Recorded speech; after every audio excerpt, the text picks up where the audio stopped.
The Legend of Zelda. The Legend of Zelda. The Legend of Zelda. Inspired from that one page on The Great Gatsby, it is a series very dear to gamers, big and small, tall and wide.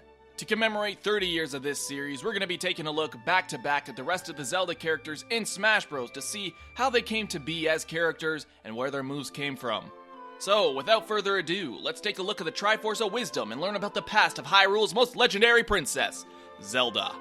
Oh, and Sheik.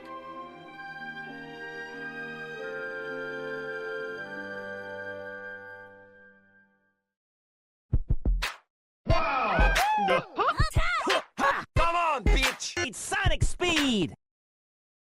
So, Link isn't actually the title character of this series. He is the main character, but he is not the one the series is based around. It's actually the beautiful princess, Zelda. Her role in the Zelda series varies from game to game. In each game, however, she acts sort of as a mystical guide for the hero, Bojangles. Through the wisdom of Zelda, you take part in the legends involving playing instruments, breaking pots, and hitting things in the eye. Though she's not the main character, Zelda is always a big part of the story, whether being Link's childhood friend, a pirate, or the actual princess of Hyrule.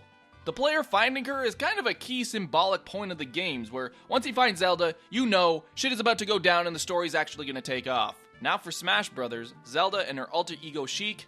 Yes, that's in fact Zelda for all you children that don't know. Does anyone actually not know that's Zelda? Like, I feel like it's one of gaming's most known things. Zelda was Sheik. Anyways, in Smash Bros., they're based off of one of Zelda's most prominent appearances in the series, the Laws Oot. Man, I love the Legend of Ocarina. Oh my god. And all the golden skull chulas, didn't save all those Princess Bro Cheerios. Oh man, I love this game. Oh. Alright, cat's out of the bag. Literally. I've never played Ocarina of Time, and I know that's pretty bad because I'm a Zelda fan, but that's gonna change right now. For this Zelda month, I'm gonna play Ocarina of Time so I can find out the origins of all these characters' moves. So, you know what? Let's fucking go. By the end of this, I'm gonna save the Land of Termina and get 120 stars. Just you watch. But, you know what? Me not playing Oot lets me have a bit of a better viewpoint on Sheik. I know she or it or he took a big part in Oot, so it's no surprise that they were added in Melee, seeing as all the Zelda characters were based off of this game. Link, Smaller Link, Zelda, Zeldu, and that brown guy you see at Tim Hortons. And it's okay, they can be based off of Ocarina of Time. But why in the name of Hylia did you add Sheik to Zelda in Brawl when all the Zelda characters were based off of Twilight Princess? Except Toon Link, which, for obvious reasons, he isn't. See, Smash 4 did it right. They made Sheik and Zelda their own characters so they could have at least more of an identity for themselves. Sheik can represent Oot, and Zelda can do what she want. What you want with my body? Except, I don't know how I feel that Sheik is still in Smash Bros. She or it or he was in one Zelda title. And though Sheik is iconic of Ocarina of Time, I would argue that she is not of the Zelda series. So I pose this question to you. Why the heck is Sheik still in Smash Brothers? What is it, a tradition thing? You know how I feel about tradition and that shit. All she ends up being in Smash Brothers is some lame ninja stereotype, as Oot didn't even have a lot of stuff to give Sheik in the first place except being an alter ego to Zelda. And it gets worse, because in Melee and Smash 4, for some reason, by some stroke of luck, Sheik is just a really good character. One of the best in both of these games, and in Melee, she's not even on the select screen. Riddle me that! This is actually pretty ironic, because the whole point of Sheik in Ocarina of Time was so Zelda could protect herself, but I don't think that means Zelda is defenseless. But in Smash, that's kinda how it goes with Zelda. She isn't as bad as I'm making her out to be, but Zelda's never been a character you go and turn on Smash and you're like, man, I love playing Zelda. Zelda is so riveting and has such interesting design. I fucking love Zelda.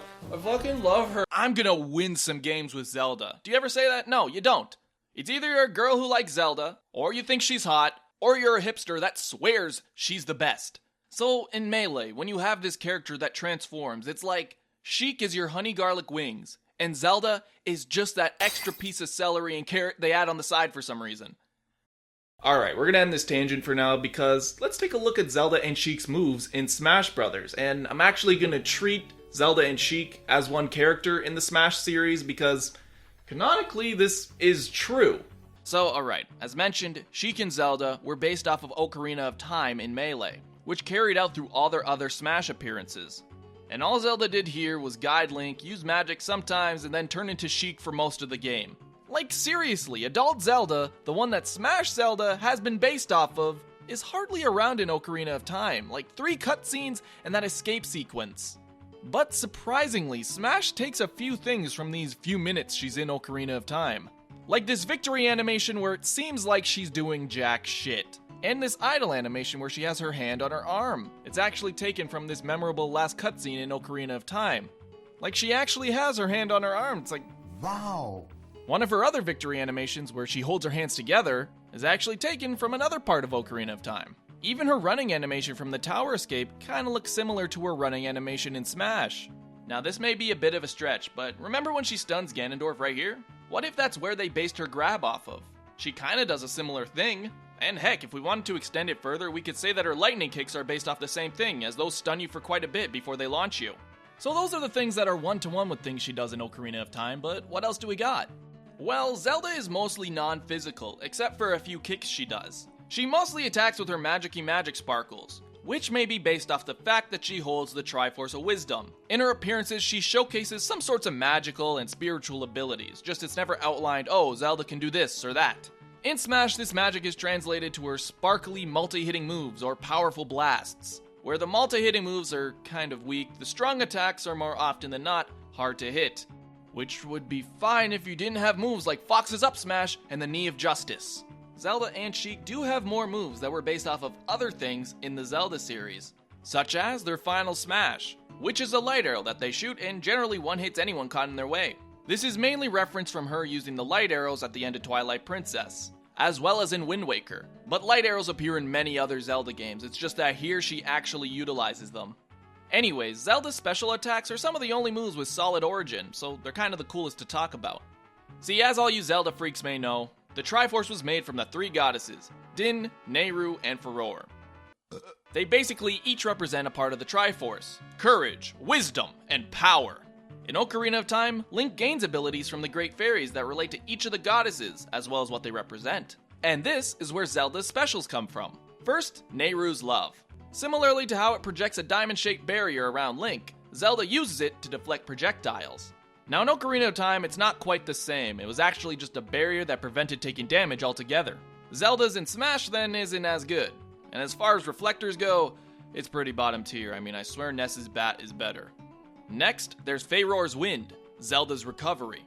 It's essentially a teleport where Zelda spawns green magic-y magic in a yellow ribbon and teleports in a direction you hold. In Ocarina of Time, it's actually a teleporting ability that uses warp points. So you can warp from inside a dungeon, right out, and then come right back to it. As you can see though, again, it's pretty nerfed in Smash. But at least it goes pretty far as recoveries go. And they don't only share the quality of being green. Zelda actually puts her arms up in the air similar to how Link does when he uses this ability.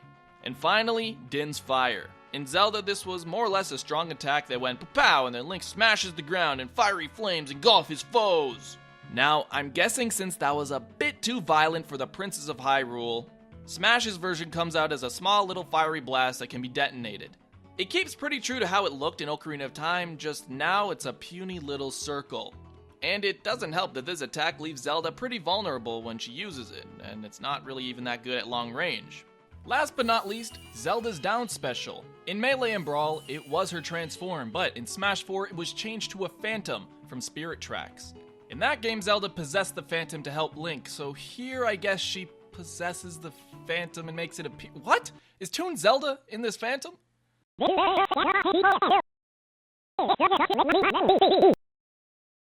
Yeah, real talk. The move that most aligns with Zelda from Ocarina of Time is her down B, the one where she transforms into another character. And speaking of Sheik, that's all we have to cover now, and there isn't really much to talk about. Can you think of anything Sheik actually does in Ocarina of Time?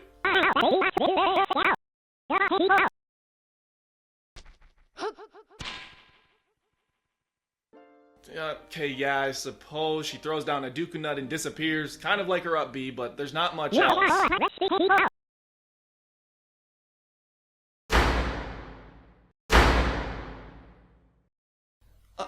Okay, fine.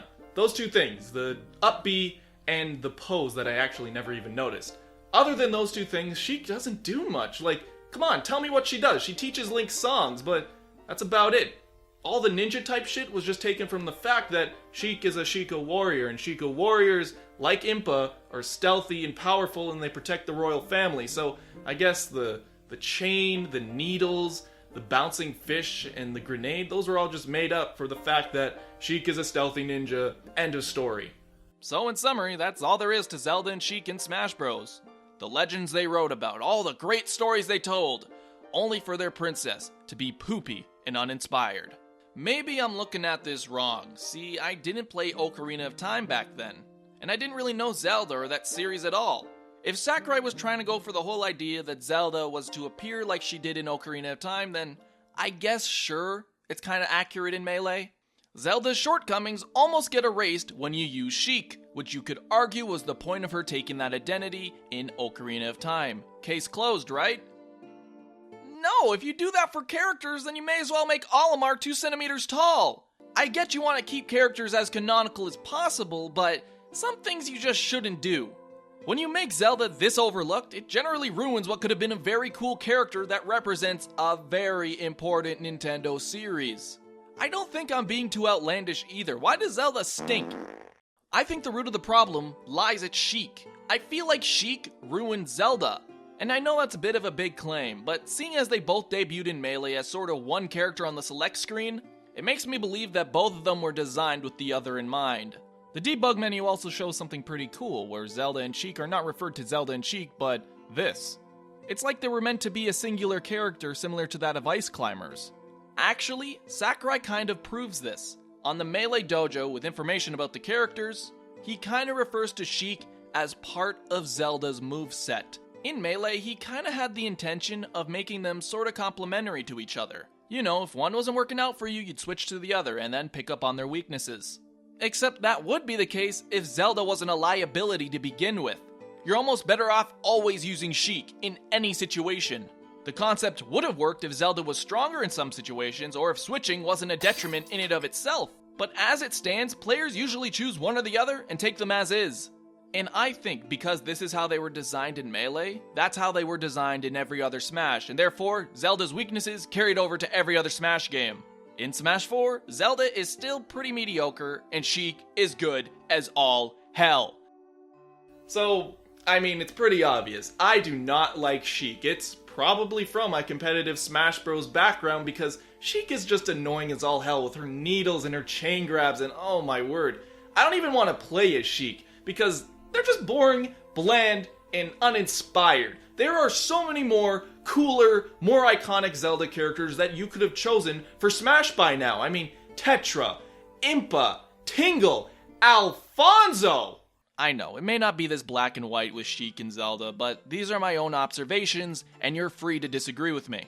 I guess instead of just criticizing it, I can offer some sort of solution.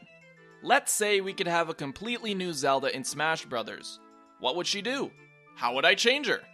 Well, it's clear that Sakurai didn't want her to be violent, and there I agree. She's far more elegant, and I suppose that's a testament to her having the Triforce of Wisdom and being a princess of a kingdom.